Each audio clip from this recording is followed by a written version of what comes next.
फ्रांसीसी और पुर्तगाली उपनिवेशों का भारत संघ में विलय। तो अब यहाँ पे आगे जो है हमें फ्रांसीसी और पुर्तगाली जो उपनिवेश थे उनका भारतीय संघ में विलय किस प्रकार हुआ उसके विषय में बताया है।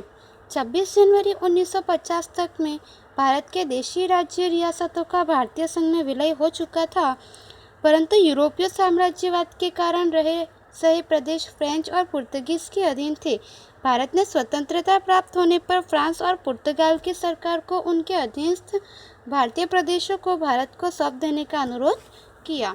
तो यहाँ पे हमें बताया है कि 26 जनवरी 1950 तक जो है भारत के देशी राज्य रियासत का भारतीय संघ में विलय हो चुका था, परंतु यूरोपीय साम्राज्यवाद के कारण रहे सहे कुछ प्रदेश जैसे कि फ्रेंच और पुर्तगीज जो है वे उनके अधीन थे। तो भारत ने स्वतंत्रता प्राप्त होने पर फ्रांस और पुर्तगाल की सरकार को जो है उनके अधीन भारतीय प्रदेशों को भारत को सौंप देने का अनुरोध किया। भारत की स्वतंत्रता मिली उस समय फ्रेंचों के अधीन प्रदेशों के लोगों की तीव्र इच्छा भारतीय संघ में शामिल हो जाने की थी, इसलिए उन्होंने स्वतंत्र होने के लिए आंदोलन चलाया। तो यहाँ पे हमें बताया कि भारत को जब स्वतंत्रता मिली उस समय फ्रेंच के अधीन जो प्रदेश थे वहाँ के लोगों की तीव्र इच्छा जो है भारतीय संघ के साथ शामिल होने की थी, इसलिए उन्होंने स्वतंत्र होने के लिए जो है फ्रेंच में यहाँ पे आंदोलन चलाया। फ्रेंच पुर्तगीज सत्ताओं ने कुचल डालने का प्रयास किया। फ्रेंचों के इस व्यवहार को देखकर पांडिचेरी में लोगों ने विशाल सभा आयोजित करके फ्रेंच सरकार को भारत छोड़ो का ऐलान किया 1948। तो यहाँ पे हमें बताया है कि फ्रेंच में रहने वाले जो लोग थे उन्होंने यहाँ पे आंदोलन चलाया स्वतंत्र होने के लिए, परंतु फ्रेंच और पुर्तगीज सत्ताओं ने जो है कुचल डालने का प्रयास किया। फ्रेंचों ने इस व्यवहार को देखकर पांडिचेरी में जो है लोगों ने एक विशाल सभा का आयोजित करके उसमें जो है फ्रेंच सरकार को भारत छोड़ो का ऐलान जो है 1948 में किया। ईस्वी सन 1950 तक फ्रांस और भारत के बीच शांतिमय समाधान के लिए बातचीत चलती रही। यह नाम में लोगों ने 1954 को मुक्ति सेना रचकर उसका संचालन अपने हाथ में ले लिया। फ्रांस ने लोगों को मिजाज और भारतीय संघ के साथ जुड़ने की 13 अक्टूबर 1954 की तीव्र इच्छा तथा समय को परख कर अपने उपनिवेशों को भारत को सौंप देने के लिए बातचीत को सार्थक बनाने के लिए उपनिवेशों का अधिकार भारत को सौंपना स्वीकार किया।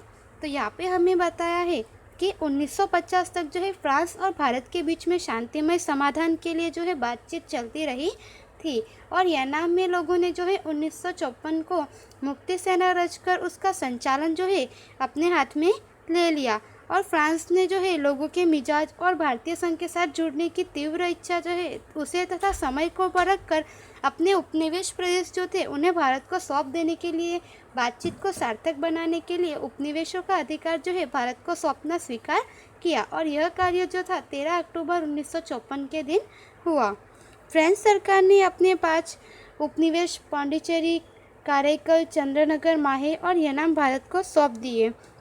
भारत सरकार ने इन प्रदेशों का प्रशासन अपने हाथ में लिया और उसे केंद्र शासित संघीय प्रदेश के रूप में दर्जा दिया, जो वर्तमान समय में जारी है। तो यहाँ पे हमें बताया है कि फ्रेंच सरकार ने जो है अपने 5 उपनिवेश प्रदेश जो थे, जो कि पांडिचेरी, काराइकल, चंद्रनगर, माहे और यनाम थे, वे सभी 5 प्रदेश भारत को सौंप दिए, और भारत सरकार ने जो है इन प्रदेशों का जो प्रशासन था वह अपने हाथ में लिया और उन्हें केंद्रीय शासित प्रदेश के रूप में दर्जा दिया, जो कि वर्तमान में भी केंद्र शासित प्रदेश के रूप में जारी है। भारत के राज्यों की पुनर्रचना होने से पांडिचेरी, कराईकल तमिलनाडु, माहे, यनाम आंध्र प्रदेश और चंद्रनगर पश्चिम बंगाल में है। इन सभी प्रदेशों का प्रशासनिक केंद्र पुडुचेरी है। तो यहाँ पे हमें बताया है कि भारत के राज्यों की यहाँ पे पुनर्रचना हुई, इसकी वजह से पांडिचेरी जो है, कराईकल, माहे, यनाम और चंद्रनगर जो है ये सभी पश्चिम बंगाल, आंध्र प्रदेश, माहे, केराइकल, तमिलनाडु वगैरह जो है वहाँ पे राज्यों में आए हुए हैं, और इन सभी प्रदेशों का प्रशासनिक केंद्र जो है वह पांडिचेरी है। गोवा दीव दमन का विलय। तो यहाँ पे हमें जो है गोवा और दीव दमन का विलय है उसके विषय में बताया है। 15 अगस्त 1947 से अनेक राजनीतिक दलों और सत्याग्रही समूहों ने गोवा, दीव और दमन में प्रवेश किया, जिसमें वहाँ की सरकार द्वारा अत्याचार किए जाने से गोवा मुक्ति आंदोलन में सत्याग्रह शहीद हुए। तो यहाँ पे हमें बताया है कि 15 अगस्त 1947 से जो है अनेक राजनीतिक दलों और सत्याग्रही समूहों ने जो है गोवा दीव दमन में प्रवेश किया और वहाँ की सरकार जो है उनके द्वारा अत्याचार किए जाने से गोवा मुक्ति आंदोलन में जो सत्याग्रही थे वे शहीद हुए। पुर्तगाली शासकों के अत्याचार बढ़ गए, इससे गोवा में परिस्थिति विस्फोटक बनी। अंत में भारत सरकार ने जनरल चौधरी के नेतृत्व में ऑपरेशन विजय शुरू किए जाने पर भारतीय सैन्य दलों ने गोवा दीव और दमन में प्रवेश किया 18 दिसंबर 1961। तो यहाँ पे हमें बताया है कि पुर्तगाली शासक जो थे उनके अत्याचार यहाँ पे बढ़ गए, इससे जो है गोवा की स्थिति जो थी वह स्फोटक बनी और अंत में भारत सरकार ने जो है जनरल चौधरी के नेतृत्व में ऑपरेशन विजय शुरू किया और उसके बाद में जो है भारतीय सैन्य दलों ने गोवा दीव दमन में जो है 18 दिसंबर 1961 को प्रवेश किया। पुर्तगाल की सैनिक टुकड़ी पीछे हटती गई। स्थानीय लोगों ने भारतीय सेना को सहयोग देकर स्वागत किया और गोवा के पुर्तगाली गवर्नर जनरल डी सिल्वा ने 19 दिसंबर की रात्रि को शरणागति स्वीकार की।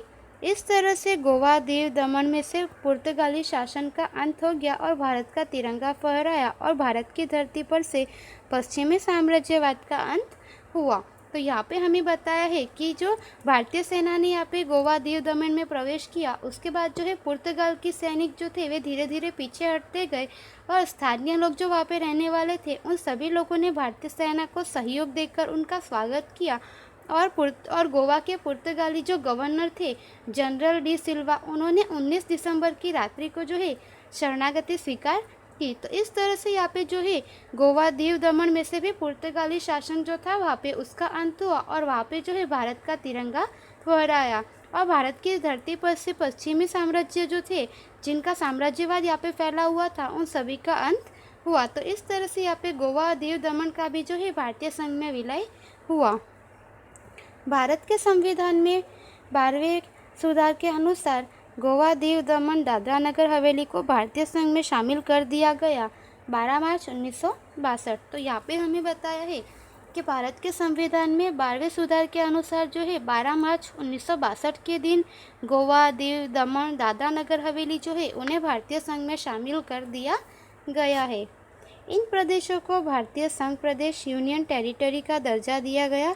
1987 में 30 मई दमन और दीव का मुख्यालय दमन है, गोवा का मुख्यालय पणजी है। तो यहाँ पे हमें बताया है कि 12 इन प्रदेश ये जो भी प्रदेश थे दीव दमन गोवा दादरा नगर हवेली वगैरह, इन प्रदेशों को भारतीय संघ प्रदेश यानी कि यूनियन टेरिटरी जो है उसका दर्जा है 1947 में 30 मई को दिया गया।